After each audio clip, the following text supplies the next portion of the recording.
Praise the Lord. ഇന്ന് ദൈവാത്മാവ് നമുക്ക് തന്ന വാക്യം ബാറൂക്കിൻ്റെ പുസ്തകം 6-ാം അധ്യായം 4 മുതലുള്ള വാക്യങ്ങളാണ്.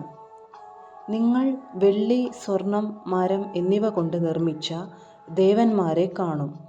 മനുഷ്യൻ അവയെ തോളിൽ ചുമക്കുന്നു. ജനതകൾ അവയെ ഭയപ്പെടുന്നു. ജനതകളെപ്പോലെ ആകാതിരിക്കാൻ ശ്രദ്ധിക്കുവിൻ. ഈ ദേവന്മാരുടെ മുൻപിലും പിൻപിലും നിന്ന് ജനക്കൂട്ടം ആരാധിക്കുന്നത് കാണുമ്പോൾ നിങ്ങൾക്ക് അവയോട് ഭയം തോന്നരുത്. എന്നാൽ നിങ്ങൾ ഹൃദയത്തിൽ പറയണം, കർത്താവേ, അങ്ങ് ആത്മാവാണ്. അങ്ങയെ ഞാൻ ആത്മാവിലും സത്യത്തിലുമാണ് ആരാധിക്കേണ്ടത്. മരണത്തിൽ നിന്ന് മോചിപ്പിക്കാനോ ബലവാനിൽ നിന്ന് ദുർബലനെ രക്ഷിക്കാനോ അവയ്ക്ക് കഴിയുകയില്ല.